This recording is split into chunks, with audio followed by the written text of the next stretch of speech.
అంత సుందరంగా ఉంటుంది. సో ఇంకా ఏమని చెప్తున్నారు, గమనపి వంశీ ప్రియ సఖి. అక్కడ ఉన్న వాళ్ళందరికీ కూడా వంశీ పిల్లన గ్రోవి ప్రియ సఖి, ఎప్పుడు కూడా వెన్నంటి ఉండే చలి, అంటే సఖి లాంటిది కదండి. ఒక సఖిలాగా ఆ యొక్క పిల్లన గ్రోవి ఉంటుంది. మనం చూసాం ఎప్పుడు కూడా. ఈ యొక్క శ్లోకం కూడా చెప్పారు కదా, వేణుం క్వనంతమరవింద దళాయతాక్షం బర్హావతం సమసితాంబుద సుందరాంగం కందర్పకోటికమనీయ విశేష శోభం గోవిందమాది పురుషం తమహం భజామి. అప్పుడు ఏమని చెప్పారు బ్రహ్మగారు, వేణం క్వనంత మరవింద దళాయతాక్షం. ఆయన ఈ గోవిందుడు మురళిని మోగించటంలో చాలా అద్భుతమైన కుశలుడు అని చెప్పారు ఆయన కదండి. సో ఈ భగవంతుడి యొక్క వేణువు ఎంత శ్రీమద్ భాగవతంలో కూడా వస్తుంది. ఒక శ్లోకంలో ఈ గోపికలందరూ చెప్తారు, ఈ యొక్క వేణు ఈ వంశీ ఏం చేసుకుంది ఆస్టారిటీస్ ఇంతకు ముందు జన్మలో, ఇంత అద్భుతమైన భగవంతుని యొక్క పెదముల నుంచి వచ్చే అమృతాన్ని ఎప్పుడూ ఆస్వాదిస్తోంది కదండి అని వాళ్ళు గ్లోరిఫై చేస్తారు. సో మన ఆచార్యులు ఎంతగానో ఈ యొక్క వేణువుని గురించి గ్లోరిఫై చేస్తూ ఉంటారు. సో ఈ యొక్క వేణువులో కూడా రకాలు ఉన్నాయని చెప్పుకున్నాం. సో ఈ రోజు మన కన్క్లూషన్స్ లోక కాబట్టి రూప గోస్వామి చెప్పిన విషయాలు మళ్ళీ ఇంకొకసారి చెప్పుకుందాం కదండి. సో ఈవెన్ మనకి చైతన్య చరితామృతలో మధ్య లీలలో కూడా ఒక వృత్తాంతం వస్తుంది. కృష్ణదాస్ కవిరాజు గోస్వామి చెప్తారు, కృష్ణుడు ఎప్పుడైతే ఈ యొక్క పిల్లన గోవిని వాయించినప్పుడు మొత్తం విశ్వంలో ఉన్న ప్రతి ఒక్కరూ తన్మయత్వంలోకి వెళ్తారంట. అంతేకాకుండా సౌండ్ ఏమవుతుంది, ఈ విశ్వం యొక్క అన్ని లేయర్స్ ని దాటి బయటికి కూడా వెళ్తుందంట. ఈ యొక్క భౌమ బృందావనంలో మ్రోగించిన ఆ యొక్క గోలోక బృందావనం వరకు కూడా రీచ్ అవ్వగలదంట కదండి. సో అంత అద్భుతంగా ఉంటుంది స్వామిది. దాని యొక్క ఆ యొక్క ధ్వనికి లిమిట్ అనేది లేదు, దాని యొక్క మాధుర్యానికి లిమిట్ అనేది లేదు. అంతేకాకుండా తను వాయించే దాన్ని బట్టి ఒక్కొక్కసారి మన హిస్ హోల్నెస్ లోకనాథ్ గోస్వామి, లోకనాథ్ స్వామి మహారాజ్ ఏం చెప్పారు, లోకనాథ స్వామి మహారాజ్ ఒక లెక్చర్ లో చెప్పారనమాట, ఈ యొక్క మురళి కూడా ఎంత చాకచక్యంగా కృష్ణ భగవాన్ మ్రోగిస్తారంటే, ఆయన ఒక్కొక్క నోట్ అంటే ఒక్కొక్క స్వర డిఫరెన్సెస్ ఉంటాయి కదా. ఎవరైతే ఫ్లూట్ బాగా మాస్టర్ అందులో ఉంటారు కదా, ఆ టీచర్ అయితే కనుక మనకి చెప్తారనమాట. ఏమని చెప్తారు, ఒక్క నిమిషం.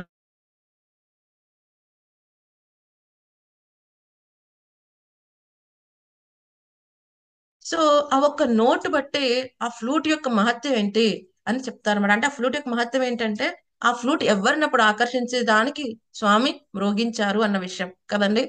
సో ఇందులో కూడా రకములు ఉన్నాయి కదండి, ఫ్లూట్స్ లో కూడా రకాలు ఉన్నాయని చెప్పుకున్నాం. సో మొట్టమొదటిది ఏంటి, వేణు. సో ఈ వేణు అనేది చాలా చిన్నగా ఉంటుంది. ఈవెన్ మనకి భక్తి రసామృత సింధులో మనకి రూప గోస్వామి కూడా చక్కగా వివరించారు కదండి. ఈ వేణు అనేది ఏంటి, చాలా చిన్నది ఆయన దగ్గర ఉన్నట్లో. అది ఎలా ఉంటుంది, 6 ఇంచెస్ ఉంటుందంట. 6 ఇంచెస్ ఉంటుంది. ఆ దానికి 6 రంధ్రములు ఉంటాయి. ఆ వేణుకి రంధ్రములు ఉంటాయి కదా, ఆయన మ్రోగించినప్పుడు శబ్దం రావడానికి అవి 6 రంధ్రములు ఉంటాయి వేణు కదండి. సో దానికంటే కొంచెం తర్వాతది మురళి, అది ఎన్ని ఇంచెస్ ఉంటుంది, 18 ఇంచెస్ ఉంటుందంట. దానికి 4 రంధ్రాలు ఉంటాయి. ఆ 4 రంధ్రాలతో పాటు ఆ వేణు ఆ యొక్క మురళి ఆ చివరన ఒక పెద్ద రంధ్రం ఉంటుందంట. సో ఇది ఉంటుంది. అలాగే వంశీ, వంశీ అంటే 15 ఇంచెస్ ఉంటుందంట, 15 ఇంచెస్ ఉంటుంది. సో దాని త్రూ అవుట్ ద బాడీ, ఆ యొక్క వేణు యొక్క బాడీ అంతా కూడా ఎన్ని ఉంటాయి, 9 రంధ్రములు ఉంటాయంట. సో ఇది వంశీ. సో ఇంతకంటే ఎక్కువ, ఇంకంతకంటే పెద్దది, ఇంకా దీనికంటే పెద్దది ఏమంటారంటే సమ్మోహిని. అంతకంటే పెద్దదాన్ని ఇంకా ఆకర్షిణి అంటారంట. అంతకంటే పెద్దదాన్ని ఆనందిని అంటారు.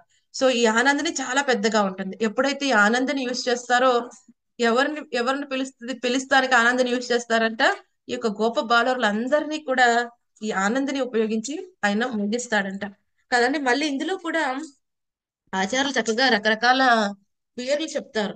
ఎప్పుడైతే గనక ఈ యొక్క ఆయన యొక్క పిల్లన గ్రోవి జ్యువెల్స్ తో రత్నాలతో గనక అయి ఉంటే దాన్ని ఏమంటారు, సమ్మోహిని కదండి. అలా కాకుండా మొత్తం బంగారంతో అయి ఉంటే దాన్ని ఏమంటారు, ఆకర్షిణి అని కూడా అంటారంట కదండి. సో ఈ విధంగా ఆయన పట్టుకునే విధానం బట్టి దానికి ఒక పేరు అనేది ఇవ్వబడుతుంది. ఇంకా మనకి చెప్తారు ఆచార్యులు, దానికంటే పెద్దది ఏమిటి, వంశీ కంటే పెద్దది. వంశీ అంటే ఎన్నని చెప్పుకున్నా 15 ఇంచెస్ కదా, దానికంటే పెద్దది ఏంటి, మహానంద. సో ఈ మహానంద లేకపోతే సమ్మోహిని అని కూడా అంటారు. సో దీనికి ఎంత ఉంటుందంట, ఆ చివర ఫిష్ హుక్ లాంటిది ఉంటుంది. ఎప్పుడైనా చూసారా ఇలాంటిది? మళ్ళీ రాధా మాధవ్‌కి పెడతారు మాయాపూర్‌లో. అవును చూసారా మాతాజీ, ఎవరైనా? హారతి ఫిష్ మంగళహారతిలో చూసాం మాతాజీ. ఆ ఆ ఫిష్ హుక్ అనేది, ఫిష్ లాంటి హుక్ అనేది వేలాడుతూ ఉంటుంది. అది మహానంద సమ్మోహిని కదండి. సో ఇదేమవుతుంది, అది అది ఎందుకు చేస్తాడంట ఆయన సమ్మోహిని.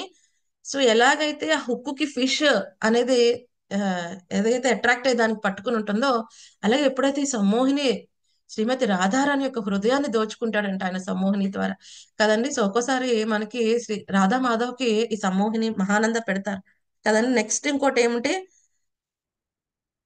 మందన జహకృతి అని, దానికి 6 రంధ్రములు ఉంటాయంట. అది ఒకటి రేర్ గా వాడతారంట ఆయన కృష్ణుడు. ఇంకొకటి ఏంటంటే ఆయనకి చాలా స్లో సౌండ్ వచ్చేది ఒకటి ఉంటుందంట, సరళ కదండి. చాలా సాఫ్ట్ ట్యూన్ ఎప్పుడైతే ప్లే చేయాలనుకుంటే ఈ సరళ అనే చిన్న ఫ్లూట్ ఆయన వాడతాడంట. సో ఈ విధంగా ఉన్నాయి. ఇందులో కూడా ట్యూన్స్ ఉంటాయి కదండి. సో ట్యూన్స్ ఏంటి, మొదటి ట్యూన్ లో ఆయన ఏది పట్టుకున్నా కదండి, ఇవి ఆయన సైజెస్ ని బట్టి చెప్పారు ఆచార్యులు. ఇప్పుడు అది ఉపయోగించే విధానం, ఒక్కొక్క టూన్ ఉంటుంది. ఆయన ఒక టూన్ లో ప్లే చేస్తే ఒక స్వరం వస్తుంది. అది పర్టికులర్ గా ఒక కేటగిరీ పీపుల్ ని క్యాప్చర్ చేస్తుందంట. సో ఆయన ఫస్ట్ టోన్ లో, ఫస్ట్ ట్యూన్ లో ఎప్పుడైతే పెడతాడో, ఇప్పుడు ఏమవుతుందంట, దేవి దేవతలు ఇంక్లూడింగ్ బ్రహ్మగారు శివుణ్ణి కూడా మైమరిపింప చేస్తాడంట ఆ యొక్క వాద్యంతో. సో వాళ్ళు ఆల్రెడీ మెడిటేషన్ లో ఉంటారు కదా, బ్రహ్మగారు కూడా ధ్యానంలో ఉంటాడు. పరమశివుడు సంకర్షణ మీద, రామచంద్రమూర్తి మీద ఇప్పుడు ధ్యానంలో, వాళ్ళ ధ్యానం కూడా ఒక్కసారి చెదిరిపోద్దంట, ఏం జరుగుతుంది ఇక్కడ కదండి. సో ఎలాగైతే ధ్రువుడు నారాయణుడు బయట ప్రదర్శవంగానే హృదయంలో అర్ధదానం అయిపోతే ఏమైంది అని కళ్ళు తెరుస్తాడు కదా, వీళ్ళు కూడా వాళ్ళ ధ్యానం నుంచి ఏం జరుగుతుంది ఇప్పుడు అని చెప్పి మైమరిచిపోతారంట. అంతగా వాళ్ళని ఆకర్షిస్తుందంట. వాళ్ళ ధ్యానాన్ని కూడా భంగం చేసే విధంగా ఉంటుందంట ఆ యొక్క మాధుర్యం కదండి. అనంతశేషుడు అయితే తన అనంతమైన పడగలతో ఇలా ఊగుతూనే ఉంటాడంట. ఆయన ఆ ఫస్ట్ ట్యూన్ చేసినప్పుడు తన్మయత్వంలో ఆయన ఆయన మైమరిచిపోయి ఆయన యొక్క తలలన్నీ కూడా ముందుకి వెనక్కి, ముందుకి వెనక్కి ఊగుతూనే ఉంచుతాడు. ఆర్ద్యంగా ఆయన నృత్యంలో ఉంటాడు. మనకు చెప్తారు కదా, నారదముని పజాయ వీణ రాతికరం అనగా. సో ఇప్పుడు ఏం చేస్తూ ఉంటారు, నారదముని వీణ వాయిస్తూ ఉన్నప్పుడు నారదముని, అనంతుడు, పరమశివుడు వీళ్ళందరూ కూడా నృత్యం చేస్తూ ఉంటారు కదండి. అంత తన్మయత్వాన్ని వాళ్ళు పొందుతారు. అలాగే ఫస్ట్ ట్యూన్ ఎప్పుడైతే ప్లే చేస్తే అలా జరుగుతుందంట. రెండో ట్యూన్ ఏం జరుగుతుందంట, ఎప్పుడైతే ఈ రెండో ట్యూన్ లో ప్లే చేసినప్పుడు నది ఎప్పుడు ఎలా వెళ్తుంది, ముందుకు వెళ్తుందా వెనక్కి వెళ్తుందా? నది ముందుకెళ్తుంది. ముందుకే వెళ్తుంది మాతాజీ. ముందుకే వెళ్తుంది. కానీ ఆయన ఎప్పుడైతే సెకండ్ ట్యూన్ ప్లే చేస్తాడో నది వెనక్కి ప్రవహించడం ప్రారంభిస్తున్నాడు. యమునా నది ముందుకెళ్ళటం మానేసి మర్చిపోయి వెనక్కి వచ్చేస్తూ ఉంటుందంట. అది సెకండ్ ట్యూన్.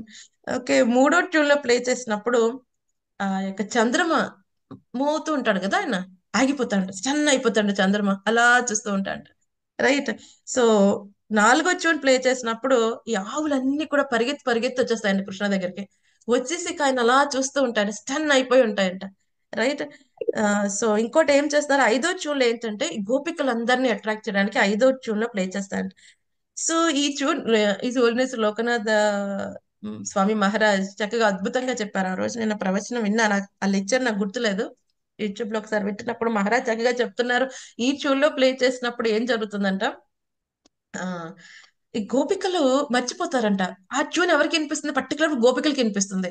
ఇప్పుడు గోపికలు ఏం చేస్తూ ఉంటారు, పక్కన రోటీ ప్రిపేర్ చేస్తూ ఉంటారు వాళ్ళ హస్బెండ్ కి. హస్బెండ్ వెయిట్ చేస్తూ ఉంటాడు, ప్లేట్ రెడీగా పెట్టుకుంటాడు, ఇంకో రోటీ మా ఆవిడిస్తుంది అని చెప్పి. కానీ ఆ హస్బెండ్ కి వినిపించలేదు, ఇంట్లో వాళ్ళు ఎవరికి వినిపించట్లేదు, గోపికలకి వినిపిస్తుంది. గోపికల సిగ్నల్ అది. సో గోపికలు ఎప్పుడైతే ఆ స్వరం వింటారా, రోటీ చేయటం మానేస్తారు, ఇంటి నుంచి పరిగెత్తి వెళ్ళిపోతారు. హస్బెండ్ ఏమో వెయిట్ చేస్తూ ఉంటాడు, ప్లేట్ లో రోటీ ఎప్పుడు వస్తుంది. అలాగా ప్రతి ఒక్క ఇంట్లో అంతే. సో ప్రతి ఒక్క ఇంట్లో వాళ్ళకి అర్థం కాదు, ఎక్కడికి పరిగెత్తున్నారు, ఏం వచ్చింది ఇన్ఫర్మేషన్ వీళ్ళకి, ఏం తెలుసుకున్నారు వీళ్ళు, అంత ఆగరబాగరగా ఇంటి నుంచి పరిగెత్తేస్తున్నారు, ఏదో ఎమర్జెన్సీ అయినట్టు పరిగెత్తేస్తారు, తెలియట్లేదు. మిగతా ఎవరికి వినిపించదు. సో ఈ విధంగా గోపికలు ఆయన ఏం చేస్తాడు, మంత్రముగ్ధులు చేస్తాడు. ఒక్కొక్కసారి గోపికలు రెడీ అవుతున్నప్పుడు మస్కారా కళ్ళకి పెట్టుకోవటం మానేసి మొహంతా పూసుకుని కూడా వచ్చేస్తూ ఉంటారు. కుడి సైడ్ వస్త్రం ఎడం సైడ్ వేసుకుని వచ్చేస్తారు కదండి. సో జుట్టు దూకునే వాళ్ళు అలాగే వచ్చేస్తారు, మర్చిపోతారు అన్ని కూడా ఒక్క సమయం. ఇది ఫిఫ్త్ ట్యూన్ అన్నమాట. గోపికలు మంత్రముగ్ధులు చేస్తాడు ఆయన. ఆరవ ట్యూన్ నేను చేసినప్పుడు ఏమవుతుంది, ఏదైతే రాయ ఉంటుందో అది కూడా మెల్ట్ అయిపోతుందంట, కరిగిపోతుందంట, రాళ్ళు కూడా కరిగిపోతాయి, అంత విధంగా ఉంటుందంట. అలాగే సీజనల్ చేంజెస్ అన్ని చుట్టూరు అవుతూ ఉంటాయంట, సీజన్స్ కూడా మారిపోతూ ఉంటాయి. ఒక్కోసారి అన్ని సీజన్స్ కూడా ఎప్పుడైపోతూ ఉంటాయంట ఆయన ట్యూన్ కి, రైట్. సో ఏడవ ట్యూన్ ఏమవుతుంది, అన్ని సీజన్స్ ఎప్పేర్ అవుతాం ప్రారంభిస్తాయంట చుట్టుపక్కల, రైట్. ఎనిమిదో ట్యూన్ లో ఏమవుతుంది, ఇది ఎక్స్పెషల్లీ ఫర్ శ్రీమతి రాధారాణి కదండి. ఎప్పుడైతే ఎనిమిదో ట్యూన్ చేశారో అది ఎక్స్పెషల్లీ శ్రీమతి రాధారాణికి కదండి. ఎప్పుడైతే ఆయన శ్రీమతి రాధారాణి ఒక్కరినే మీట్ అవ్వాలనుకున్నప్పుడు ఎనిమిదో ట్యూన్ చేస్తారంట. సో అప్పుడు ఏమవుతుంది, శ్రీమతి రాధారాణి ఆవిడ ఏం చేస్తుంది, మస్కారా ఇక్కడ పెట్టుకోవాల్సింది ఎక్కడ పెట్టుకుంటుందంటే కుడి సైడ్ వేసుకోవాల్సిన వస్త్రం ఎడమ సైడ్ వేసుకునే వచ్చేస్తుంది ఆయన పిలిచినప్పుడు. అది ఎనిమిదో ట్యూన్. సో ఈ విధంగా ఏం చేస్తూ ఉంటాడో అందరినీ కూడా మంత్రముగ్ధులు చేస్తూ ఉంటాడు ఈ పిల్లని గ్రోవని పట్టుకుని. అది ఎప్పుడు వెన్నంటి ఉండే సఖి చెల్లి లాంటిది అని బ్రహ్మగారు గ్లోరిఫై చేస్తున్నారు. మనకి శ్రీమద్ భాగవతంలో కూడా ఈ గోపికలు అందుకనే అంటారు, ఎందుకని ఇంత మహత్యం ఇచ్చాడు స్వామి ఈ యొక్క ఏమంటారు, ఆ యొక్క పిల్లన గ్రోవికి ఎప్పుడు కూడా గోవిందుడి యొక్క పెదాల నుంచి వచ్చే అమృతాన్ని తీసుకునే అంత అదృష్టం ఎందుకు ఇచ్చాడు. మనం దానికోసం ఎంతో తపస్సు చేయాలి, ఎంతో సాధన చేయాలి. సో ఆయనకి ఎందుకు ఇవి ఇచ్చారని చెప్తే, ఒక ఒక వృత్తాంతంలో యాక్చువల్ గా కొంతమంది ఆచార్యులు ఏమని చెప్తారు, అది కూడా మాట్లాడటం ప్రారంభిస్తే బాంబు చెప్తుందంట. సో ఏమిటి నీ చేసిన తపస్సు ఏమిటి. సో ఆ బాంబు ఆ యొక్క మురళికని చేసినప్పుడు ఎన్నో హోల్స్ పెట్టడం అనేది జరుగుతుంది. అయినప్పటికీ అలాగే ఈ యొక్క బాంబు కింద అయ్యేటప్పుడు ఏమవుతుంది, దాని యొక్క ఏమంటారు బ్రాంచెస్ అన్ని కూడా పడిపోతూ ఉంటాయి కదండి. సో అలాగే మొత్తం అన్ని విడిచిపెట్టి కదండి, సో తనని కృష్ణుడికి అనుగుణంగా ఉండడానికి తయారవుతున్నప్పుడు ఎటువంటి కంప్లైంట్ చేయలేదు కాబట్టి ఆ మురళికి అంత ప్రాముఖ్యం వచ్చింది, మురళికి అంత ప్లేస్ ఇచ్చాడు స్వామి అని కొంతమంది ఆచార్యులు చమత్కారంగా చెప్తారనమాట. రైట్. సో అంటే ఏంటి, మనము ఎటువంటి పరిస్థితుల్లో ఉన్నప్పటికీ కూడా భక్తి అనేది విడిచిపెట్టకుండా ఉంటే కదండి, భక్తి అనేది విడిచిపెట్టకుండా కృష్ణుడికి అనుగుణంగా కృష్ణుడు అనుకున్నట్టు కృష్ణుడు చెప్పినట్టు మనం వ్యవహరిస్తూ ఉంటే ఏమవుతుంది, మనం కూడా ఆ కృష్ణ దగ్గరికి వెళ్ళగలం, మనం కూడా ఆయన సేవించగలం. ఏదైతే పిల్లని కూడా ఆయన చేతిలో పట్టుకుని ఎప్పుడు తిరుగుతూ ఉంటాడో అదే విధంగా ఆయన సాంగత్యం మనం నిరంతరం పొందగలం అని ఆచార్యులు చెప్తారు. మనకి బ్రహ్మగారు చెప్తారు కదా, తత్తేను కంప సుసమీక్షమానో భుంజాయ ఏవాత్మకృతం విపాకం రుద్వర్గపూర్భి విదదన్నమస్తే జీవేతయో ముక్తిదయే సదయ. ఏమంటాడు ఆయన, జీవితయో ముక్తి దయాబక్ ముక్తికి అర్హుడు అవుతాడు ఎప్పుడు, ఎవరైతే వాళ్ళ కృతజన్మ కర్మ ఫలంగా ఏదైనా అనుభవిస్తున్నప్పటికీ కూడా మనసా వాచ కర్మన ఆయన ఒక భక్తియుత సేవలో ఉంటే దయాబక్ వాడు ముక్తికి అర్హుడు అవుతాడు అని చెప్పారు కదండి. సో మనకి ఆ యొక్క భాషలో మీరు చూసి ఉంటే ప్రభుపాద్ గారు శ్రీధర్ స్వామి గారు ఒక కమెంటరీ చెప్తారు, ఈ విధంగా అయితే తండ్రి యొక్క ఆస్తి కుమారుడికి రావడానికి కుమారుడు బతికి ఉంటే సరిపోతుంది. అలాగే మనం ఈ దేహం విడిచిపెట్టిన తర్వాత భగవద్ధామానికి వెళ్ళాలి అంటే ఎటువంటి పరిస్థితి వచ్చినప్పటికీ కూడా భక్తిలో బతికి ఉంటే సరిపోతుంది కదండి. సో ఒక్కోసారి మనం ఏం చేస్తాము, ఓ ఇంత భక్తి చేస్తున్నా, ఇన్ని మాలలు చేస్తున్నా, ఇన్ని కష్టాలు ఏంటండి. ఎందుకంటే చాలా మంది మనం ఏం చేస్తున్నాం, బిజినెస్ మైండ్ తో స్వామి దగ్గరికి వెళ్తున్నాం. బిజినెస్ మైండ్ తో వెళ్ళినప్పుడు స్వామి కరుణ ఎలా దొరుకుతుంది. బిజినెస్ కన్ఫర్మ్ అయిపోతే ఇప్పుడు గోవింద దగ్గరికి వెళ్ళి చాలా మంది ఏం చేస్తారు, గోవింద ఆ డైరెక్ట్ గానే చెప్తారు, మా బిజినెస్ పార్ట్నర్ అండి గోవింద 50% ప్రాఫిట్ గోవిందాకి. ఒకవేళ ప్రాఫిట్స్ రాకపోతే గోవింద బాయ్ బాయ్, గోవిందని చూడరు వాళ్ళు. కానీ ప్రాఫిట్ వచ్చిన గోవింద పార్ట్నర్ అలా చూసుకుంటూ ఉంటారు. అలా కాదు కదండి.